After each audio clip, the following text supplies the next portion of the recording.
Exactement, et l'entraîneur du Paris Saint-Germain, puisque tout à l'heure on ne vous a dévoilé que les joueurs, il est dans le top 5 des employés les mieux payés au Paris Saint-Germain, derrière 4 de ses joueurs, Dembélé, Marquinhos, Hakimi, Lucas Hernandez et donc Luis Enrique qui gagne 1 million d'euros mensuels brut donc pour Luis Enrique. Aujourd'hui il y avait conférence de presse au Paris Saint-Germain, on lui a posé la question, vous imaginez bien que tout le monde avait vu ce classement, lui aussi bien évidemment, il s'est amusé sur ce salaire dévoilé. Parler sur ça, je pense que c'est hors de lugar, comment se dice, fuera de lugar. Hors de contexte. Bien sûr que je suis un de los entraîneurs ou l'entraîneur ou l'un des entraîneurs dans le monde qui peut gagner plus de salaire. C'est beau pour moi. C'est bon pour moi. Non mais après Loïc, vous suivez le PSG au quotidien. Ouais. On suit tous le PSG depuis de nombreuses années, comme tous les autres clubs, mais le PSG de QSI par exemple, on les a vus réussir des choses formidables et puis avoir des terribles échecs, dépenser beaucoup d'argent pour ne pas gagner, jusqu'à ce qu'il le trouve lui, qui est pour moi l'architecte du succès actuel. Bien sûr. Est-ce que vous êtes surpris qu'il soit top 5 ou est-ce que c'est d'abord les joueurs qui doivent toucher le plus? Il devrait même être premier normalement, pour moi, dans la logique aujourd'hui de ce que veut être le projet du PSG, c'est-à-dire d'avoir pris un entraîneur et lui donner carte blanche.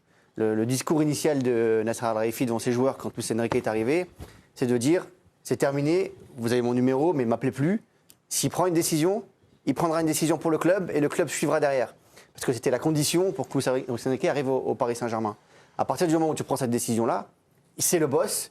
C'est lui qui doit gagner plus que ses joueurs. Mais c'est pas lui qui met les buts, techniquement. Bah oui, mais c'est lui qui prend les décisions, c'est lui qui met les joueurs sur place, c'est lui qui dit à Ousmane Dembélé, tu vas pas à gauche, tu vas à droite, et si tu vas à gauche, tu iras sur le banc. Pour moi, ça paraît logique. D'ailleurs, c'était Giroud, il y a quelques années, quand on parlait de ça et qu'il y avait déjà les salaires qui étaient sortis, on entendait toujours que lui, il exigeait d'être le premier salaire de tout le club, que ce soit les dirigeants, que ce soit les joueurs, etc. Alors, c'était sans doute parce qu'il avait envie de gagner plus et que c'est très bien, mais ça signifie quand même quelque chose, effectivement, de se dire que celui qui chapeaute un peu tout, qui met tout en branle, soit le mieux payé, c'est pas complètement délirant. Le seul petit bémol, c'est qu'effectivement, eux, quand ils se font virer, ils prennent tout l'argent d'un coup et ils peuvent re-signer ailleurs, ce qui fait que là, dans ces cas-là, c'est un super jackpot. Bien sûr. Voilà. Alors, il y a d'autres exemples en Ligue 1 où des entraîneurs gagnent quasiment la même chose que leurs meilleurs joueurs ou un tout petit peu moins. C'est pas propre au Paris Saint-Germain, même si ce ne sont pas les mêmes sommes. Par exemple, à Lyon, Paulo Fonseca, le deuxième salaire le plus élevé derrière Corentin Tolisso, 450 000 € pour le capitaine lyonnais, 350 000 pour le Portugais, qui est devant, par exemple, Niakate, Mangala ou encore Nuama. C'est le cas aussi de Bruno Genesio, l'entraîneur du LOSC, qui est à 220 000 € brut mensuels. Le Lillois le mieux payé, c'est le capitaine Benjamin André à 210 000. Donc là, on est quasiment au même niveau. Et puis enfin, il y a aussi Coach Vaïd à Nantes, qui a le même salaire que ses joueurs les mieux payés. Rémi Cabella, Mostafa Mohamed, Anthony Lopez, Machado ou encore Sissoko. Ils sont tous à 100 000 € brut mensuels. Et pour l'anecdote et pour faire écho à ce que vient de dire Julien Brun, c'était Mourinho, quand il entraînait Manchester United, qui avait fait savoir que pour lui, il y avait une hiérarchie salariale et que l'entraîneur devait être mieux payé que ses joueurs pour être respecté. Bien sûr. Ouais. Ça vous plaît pas, ça, j'ai l'impression? Ah si, au contraire, je suis totalement d'accord.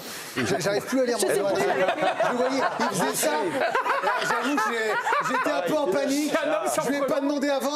J'ai fait une boulette, là. Non, alors moi, je suis totalement lisible sur ça. C'est poker face, attention. Non, je suis totalement partisan. Évidemment, pour moi, l'entraîneur devrait être toujours le mieux payé d'un club de foot, d'une équipe de foot. La responsabilité, elle est folle.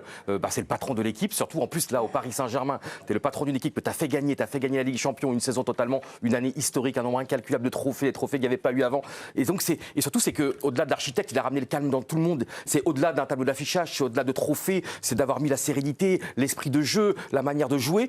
Et même, je suis même surpris qu'il n'est pas même un peu plus haut dans cet effectif, même qu'il ne soit pas même devant, au-dessus de Dembélé. Il va l'être, parce que c'est tellement énorme. À la fin de la saison, je pense qu'il le sera. Lui, c'est l'architecte, c'est l'ingénieur, c'est le philosophe, c'est celui qui a pris la pression aussi pendant tant d'années, la malédiction qu'il a brisée, même de mois après mois, de continuer sur le même niveau que la saison dernière, de ne pas avoir pété les plombs, d'avoir gardé les joueurs. Et c'est intéressant comme débat. C'est parce que ça marche. Si ça ne marche pas, tu peux aussi avoir le discours contraire en disant il n'a rien fait de bien. bien et finalement c'est lui qui est. Mais je trouve que même par rapport, après, j'étais pas dans un vestiaire, mais je pense que par rapport à l'autorité dans un vestiaire, bien sûr. si ton coach, tu vois qu'il gagne 10 fois moins que C'est comme pour les joueurs. Oui, c'est pour ça que C'est comme pour les joueurs. Si tu as un coach qui est bien payé, qui t'a tout fait gagner, tu n'en as rien à foutre. S'il est bien payé, que le mec il te parle mal, que tu gagnes pas un match et que tu gagnes pas un trophée, tu vas dire mais voilà, c'est pareil.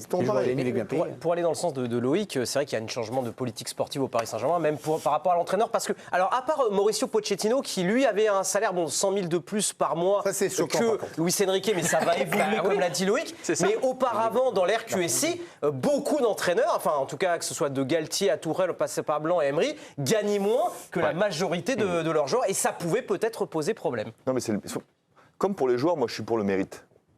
Pour le mérite. Pourtant, le mérite dans le football, c'est pas le truc numéro 1. Je suis d'accord. Mais tu vois, typiquement, là, si on parle du salaire, est-ce que ça me choque ou Enrique? Pas du tout. Est-ce qu'à l'époque, ça me choque qu'après l'aventure, j'y reviens, brestoise, et Eric Roy a été augmenté? Ça me choque pas du tout. Il est quasiment au même salaire que son meilleur joueur. Mais encore heureux. Ouais, mais il est difficile à calculer le mérite, puisque c'est a priori que tu signes le contrat. Non, mais c'est aux par exemple, prolongations que vous faites le jackpot. C'est aux prolongations. C'est le même système pour les joueurs. Moi, je trouve qu'il n'y a rien de plus absurde, et il y a des clubs où c'est arrivé, encore une fois, moins maintenant, grâce à plein de choses, notamment au dramatique droite. Hop, c'est ma bouteille, c'est rien. Ça va rien se passer. Quand tu prolonges un entraîneur qui n'a rien fait, c'est dramatique. Et je peux vous garantir qu'on l'a vu combien de fois. Alors là, moins. Mais combien de fois on a vu un entraîneur qui a un objectif, 5e, top 5. Il n'a pas gagné encore. Il prolonge la saison dernière, en milieu de saison, notamment après Arsenal. Oui, vous avez le droit d'avoir de la confiance. Ah voilà, c'est pas la même chose. Mais il n'avait pas vraiment échoué non plus. Il se passait un truc quand même, on sentait. D'ailleurs, même toi, tu nous le disais. Quand nous, on n'y croyait pas, tu étais un des rares à nous dire oui, bon, quand même, tu vois. Bon. Il était critiqué quand même. Mais il n'y a rien de pire qu'un entraîneur. Mais c'est pas comme les joueurs moyens, je vous parlais tout à l'heure. Un entraîneur moyen, tu lui dis, allez, c'est top 5 cette année. Le mec finit 8e, allez, je te refais 4 ans. Là, même les joueurs dans ce vestiaire, ils disent mais vous rigolez pas un peu, non, tu vois. Donc ça, tu le vois moins. Et là, les rumeurs, parce que comme là, je vois que le temps tourne, j'entends ce que non, je vous en fais pas, mais je sais que Loïc a l'info, il va prolonger là. Donc c'est quoi l'état des négociations? Ça part sur quoi? Ça négocie. La question de savoir, c'est est-ce que lui, à terme, il veut rester très longtemps au PSG ou pas. Mais on reste pas sur un cycle de 2 ans comme à chaque fois? C'est plus long là? Là, s'il prolonge, c'est un peu plus long. Je me souviens plus de la date exacte, le nombre d'années 3-4 exact. alors. Mais les sommes qui circulent, pour l'instant, les rumeurs qui circulent, c'est autour de 20 millions d'euros, sa prolongation. Donc il passerait automatiquement. Par an, je précise, par an, parce que là c'est beaucoup. Il passerait automatiquement entraîneur mieux payé que Ousmane Dembélé. Il négocie une prolongation aussi. C'est un des meilleurs coachs du monde. C'est ce qu'il gagnait à l'époque au FC Barcelone, 1,5 million d'euros, un peu Au plus. Barça, il gagnait ça. Au Barça, ouais. C'est les sommes pour un entraîneur de sa trempe. Mais je trouve ça intéressant parce que, vous voyez, quand. Et c'est peut-être involontaire, mais sur les joueurs, on va avoir des débats, ce genre de choses. Et là, quand les gars gagnent et que sont les architectes, je reprends le terme, il y a une sorte d'unanimité là en plateau qui fait qu'on se dit, bah oui, quand même, c'est quand même lui qui pousse ce PSG à gagner. Puis on ne sait pas encore s'ils ne sont pas capables de faire le doublé cette année. Et donc, dans ce cas, moi, je serais lui, j'attendais encore un peu. Il va attendre la fin de saison, moi. Oui, parce qu'il y en a une deuxième. Ah non, moi j'irai demain déjà demander. Bah non, c'est une deuxième, vous allez. Là, il vous dit c'est 20, bah non, c'est 25. C'est plus 20 là. C'est plus 20, c'est en quart. C'est plus 20. 20, c'est en quart, c'est 22 en demi. C'est 25 en finale, c'est 30 si je la gagne. Voilà. En grosso modo, à peu près. Mais il attend pour une raison, c'est qu'il va y avoir un mercato, je pense, très fourni au PSG. Et qui veut avoir des garanties pour savoir si l'année prochaine, le PSG va être capable de gagner. Et nous, on verra d'ailleurs s'il se recycle, s'il se renouvelle, s'il réoxygène ou pas cet effectif.